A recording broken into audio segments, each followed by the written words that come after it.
जी बिल्कुल, सॼे मुल्क जियां हैदराबाद में भी तालीमी इदारा खुली विया आहिनि ऐं 9 10 जा जेके क्लास आहिनि उहे बि शुरू थी विया आहिनि। ऐं हिन वक़्तु मौजूदु आहियां हैदराबाद जो क़दीम स्कूल आहे नेवल राय स्कूल, उन में मौजूदु आहियां। उनमें मुंहिंजो कैमरामैन शायदि अगरि ॾेखारे सघे त हीअ क्लास 10 क्लास जो हली रहियो आहे।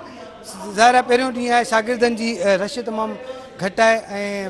अटेंडेंस थोरी आहे, पर उन बावजूदि बि अगरि SOP जी ॻाल्हि कयूं, जेका गवर्नमेंट या WHO पारां जेका SOP जारी कई हुई, जेका हिदायत कई वई आहे स्कूलनि खे, त मास्क ॾिना वेंदा ॿारनि खे, उनखां अलावा डिस्टेंस रखियो वेंदो ऐं उन्हनि खे सैनिटाइज़ कयो वेंदो। त हिते असांखे नज़र अचे पियो त क्लास जे अंदरि जेको आहे सैनिटाइज़र बि मौजूदु आहे, उन सां गॾोगॾु हर ॿार खे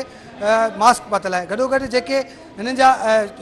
स्टाफ आहे, टीचर्स आहिनि, ॿियो जेको स्टाफ हूंदो आहे उन्हनि खे बि मास्क पातल आहिनि, उहे बि मुकमल तौर ते SOP ते अमल करे आहिनि। तमामु घणी ख़ुशी जी ॻाल्हि आहे त सरकारी स्कूल आहिनि ऐं सरकारी स्कूलनि में बि जेको आहे SOP ते अमल कयो पियो वञे ऐं हुकूमत पारां जेके हिदायतूं जारी कयूं वयूं आहिनि उन ते मुकमल तौर ते अमल दरामद कंदे अॼु पहिरियों ॾींहुं शुरू थी वियो आहे ऐं उमेद इहा बि कजे थी त ईंदड़ जेके ॾींहं हूंदा या हाणे जेको तालीमी निज़ाम हलंदो उहो सॼो जेको बेस कंदो इन सॼी SOP जे हवाले सां, त जीअं असीं पंहिंजे ॿारनि जी तालीम बि जारी रखी सघूं ऐं उन्हनि खे जेको आहे हिन मूज़ी मर्ज़ खां बि बचाए सघूं। असां जेको आहे ॿारनि खे जेको आहे असांजी हिकिड़ी वेबसाइट ठहियल आहे, उन वेबसाइट ते ॿारनि खे असां मैसेज करे छॾिया त तव्हां जेको आहे पंहिंजो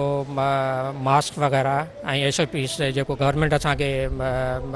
ॾिनो आहे तरीक़ेकार, उन ते अमल करियो ऐं माशाअल्लाह ॿार उन ते अमल कयो ऐं सभु ॿार मास्क पाए आया आहिनि। अॼु थोरी अटेंडेंस घटि आहे, पर इंशाअल्लाह ताला असां अॼु ॿारनि खे जेको आहे कोर्स बि ॾेई छॾियो आहे ऐं पंहिंजा क्लासिस शुरू करे छॾिया आहिनि। SOP ते बि अमल कयो पियो वञे। गॾोगॾु जो